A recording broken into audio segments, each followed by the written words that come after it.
there, friends and coffee lovers. What is up? It's Haley from Hazel Coffee. If you're new around here, I am currently working on converting a camper into a mobile coffee business. And while I wait for that to be finalized, I'm doing pop-up coffee events. So I've been getting a lot of questions recently about what it is that I bring to these events since I don't have the physical trailer yet. I think it's a really great way to just get started and get yourself in the groove of things, kind of learn on a small scale before you go full-fledged into your own truck or shop, whatever it may be. So hopefully this is helpful for those of you out there looking to do something similar. I do want to start by saying, and I'll say this a million times, before you get too far into things, make sure you look up your county's regulations because every county is a little different and there might be some things you have to do before you can start serving. To give you a rundown of what I do, I have 3 different types of events that I offer currently. One is cold brew, one is a pour over bar or drip coffee, and then the third one is a full espresso machine setup, so full service bar.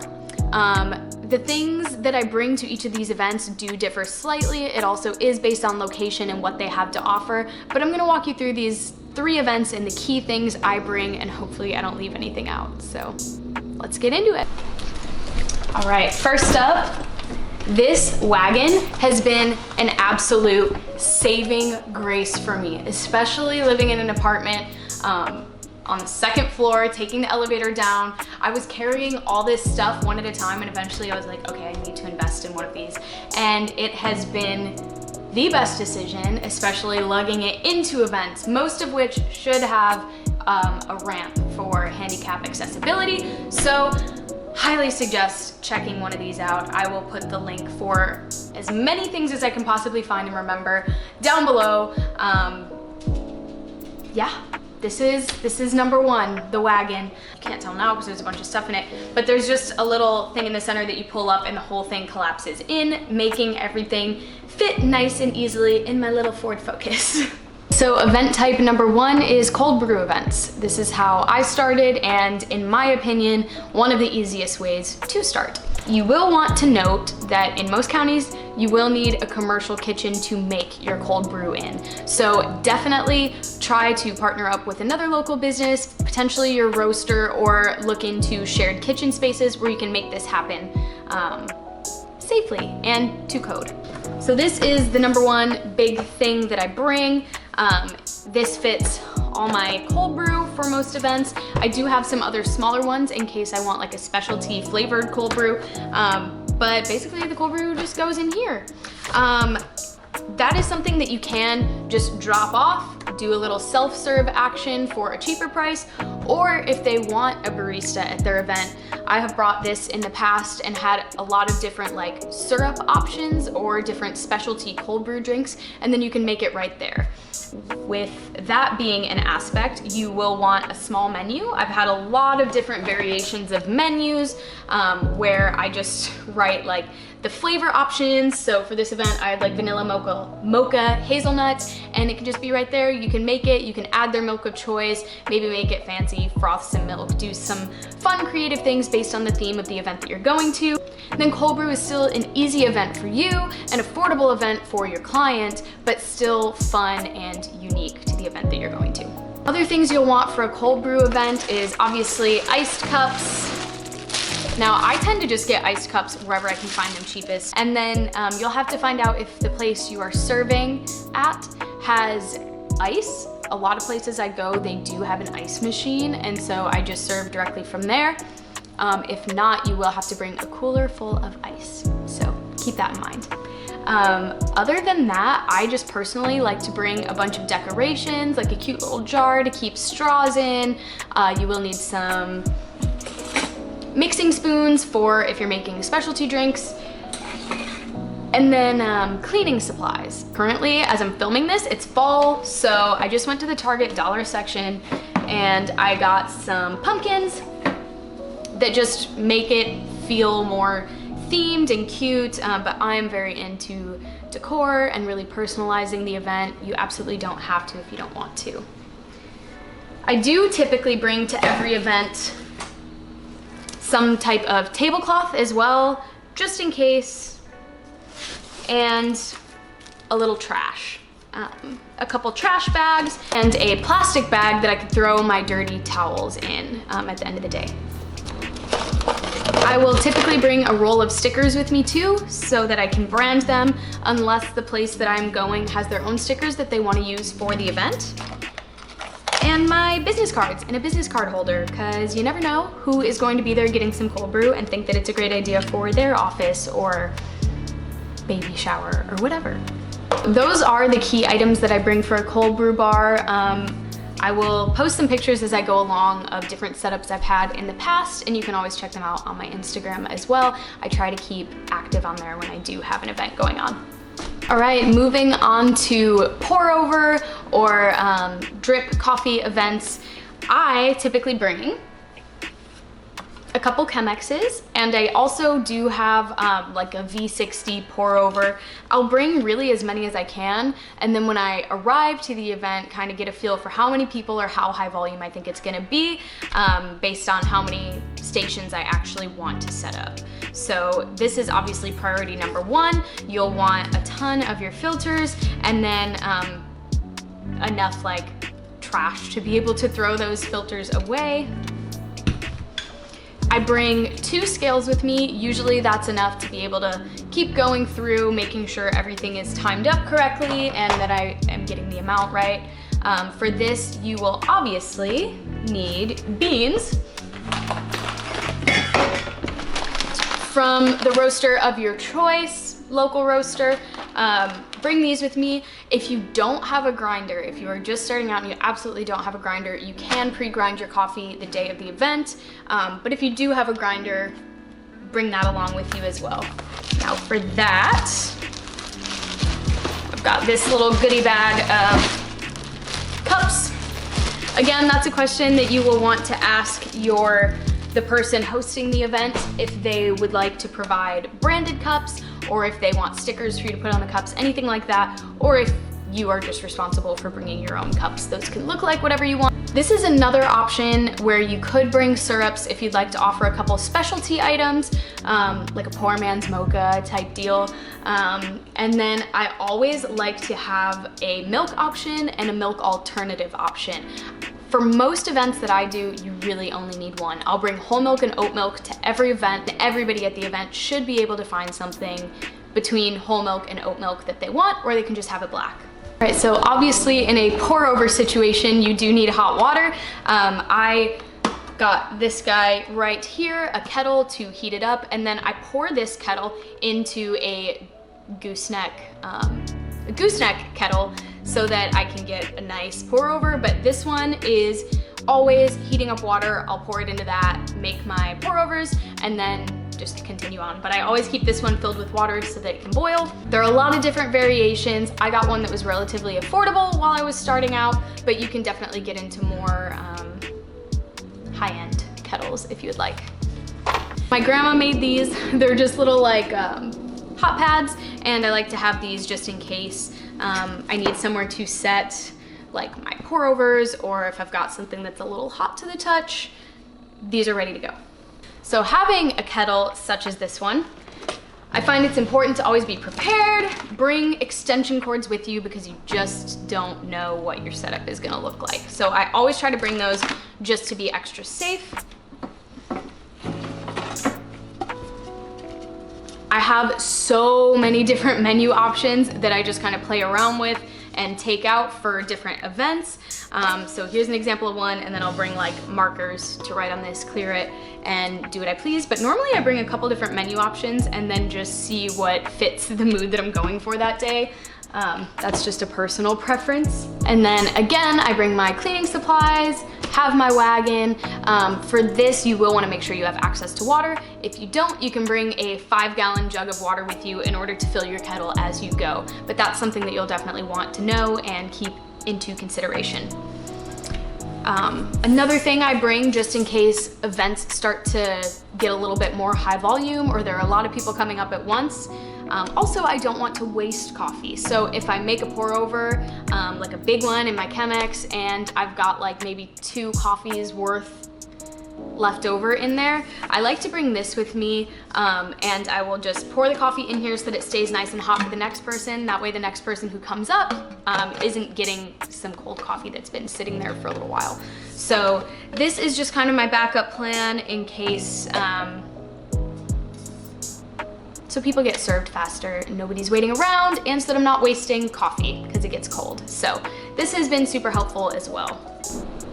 Okay, so on to the big one, espresso events. All right, moving to full-on pop-up espresso events, I wanted to bring you over to my home setup because this is where most of the main things I grab are.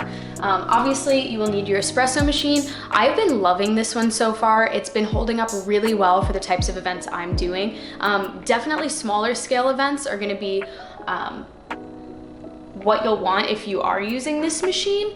It's technically a home machine, but like I said, it's been holding up really well. The biggest issues if you have a more high volume event is going to be the drip tray. There is no drain in this particular one for the waste to come out of, so you'll want to make sure you're close to a sink that you're able to use and dump in, or you can bring a 5-gallon bucket from Lowe's or Home Depot and you'll just have to gracefully dump your waste into that bucket each time it's starting to get a little full. The other big issue is how much water that you are able to store up here at a time. It's not the best for high volume cranking out drink after drink, but if you've got a little break between people, then this should hold up just fine. What I like to do for water is bring a 5-gallon jug of water from like Costco, the grocery store, literally anywhere, just the giant one. And then a small pitcher, like plastic tea pitcher, so that you can dump the 5-gallon jug into the little pitcher and then take your pitcher and dump it in the back here to keep the water flowing. So the machine is obviously the main thing you'll want. And then your grinder. Again, this grinder's been holding up really well. I do always bring my dosing funnel with me. This particular grinder has been great, but it does like to spew out grounds. So if you don't have the funnel, it can kind of make a mess, and events, obviously nobody wants to see that. So I will do that to keep it contained and keep everything nice and clean. So I will bring that, and I will bring a portafilter. If it is a higher scale event or higher volume event, a little hack is that you can bring 2 portafilters. So especially if you have 2 baristas, one person can focus on milk, one person can focus on just getting the portafilters nice and ready and cleaning out the next one, so you can just continue cranking out drinks. Having one does tend to slow the process down a bit because you do have to clean it out every time, and it's not always the easiest based on the setup that you have and where you are. Other things, obviously, that you will need is your pitcher. With the setup I have currently, I bring these things with me. So I do not have a pitcher rinser. So you will want access to a sink so that you're able to clean between each use. And then I have a knockbox, which I have forgotten before, and it definitely complicates things, so don't forget your knockbox. And then just a little basket I have here of my cleaning supplies so that I can thoroughly rinse the machine each time to keep it in nice working condition. And then I like to bring a scale with me to keep things exact. Another small thing, always bring more towels than you think you need, because accidents happen, you might have some spills, and you want to leave the place nice and clean. So I bring those. Occasionally I will put one, layer it under my grinder. That way, if it is acting up a little bit, it's way easier to just take this, dump it in the trash, put it back, then dirty up somebody's table and have to clean that later, make a big mess. Now, all of this is going to differ based on the state you are in. You may need to have a physical setup, which there are a ton of really awesome companies that make bars that have all the plumbing and everything hooked up so that you can be inspected properly and operating legally. In some states, you can be a private caterer, which means you are able to just bring these few items and rely on your space to have things like a sink, a fridge, bathrooms, that are open to the public. But in this case, it is typically that you have to sell to an organization, or say like the bride and groom, to give to their guests or their employees or their residents for free. So it's basically a bulk order and then is given out. Operating in this way in a lot of states, you really aren't able to do sales to an individual. So you can't just buy one latte, one espresso. It has to be like a bulk purchase that is then given away. If you are trying to do a sale to an individual, you will want to look up your county's regulations on getting your full bar up to code and inspected before you start operating, because that can cause a lot of issues for you down the line. Better to just avoid it at the beginning. So this has become like my box that I like look and check and make sure I have all the key important things that I need before loading up my wagon and going to an espresso event. This is my tinier box, where inside I keep my Square reader in case people want to pay on the spot. Usually I send invoices through Square that they can pay up to a week, like after the event.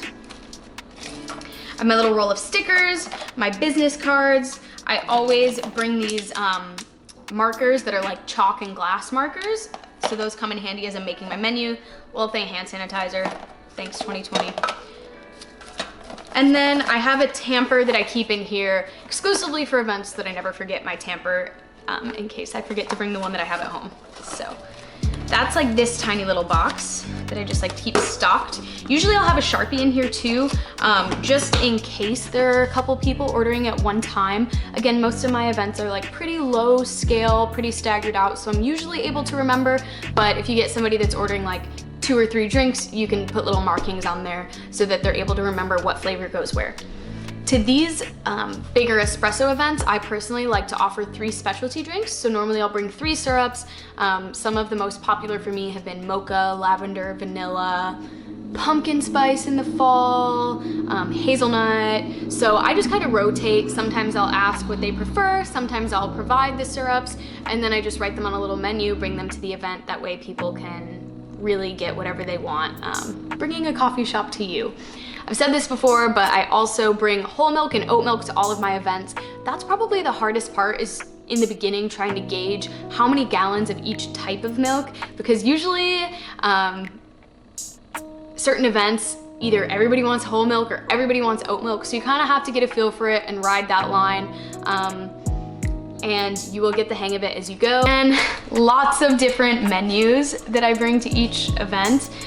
This one, it's just a letter board, and then normally I have a smaller board with the flavors of the day that I'll bring with me, or the different specialty drinks that I can make. I have a couple of these that I've just collected from other shops or to go like takeout, and so I just keep a couple of these in here for those few people that will be bringing a drink to somebody, or maybe have a dog in one hand and are trying to carry like 2 coffees in the other hand. So just a nice little touch.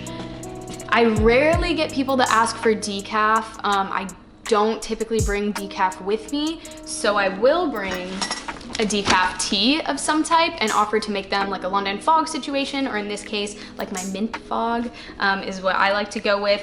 And people are usually totally fine with that, but as long as you have like some alternative to caffeine, people won't really be upset. Again, with the decorations, I like to have a lot of options for like my little area. I'll give them their cup, and then have like my lids in here and my straws that people can grab them. I'll set it up with this cute little thing. A lot of this stuff is thrifted. That's mostly where I find my stuff. And then if I see things on sale at like Target or TJ Maxx, I'll just kind of pick them up and know that I'll use them somewhere at some point. But thrift stores are great for this kind of thing. This little thing is where I keep my syrups as I'm serving, and then I'll usually have this one with my mixing spoons set up like that. I know this is really doing it justice, but again, I'll share some pictures so that you see what the normal setup looks like. And then I have these guys, aprons. I don't always use, but in most cases I'll try to, because I just think it adds a professional touch, and a lot of clients I've worked with really appreciate that. You just look like you're there for them to serve. For all of these events, a couple things to remember is your cleaning supplies, trash bags, any type of like decorations that you might want, and your menu, of course. So that's currently what I'm bringing to my pop-up events. Hopefully that helps you a little bit to show kind of what I bring with me in my wagon. Especially when you're starting, I think the safest bet is just to bring whatever you think you might.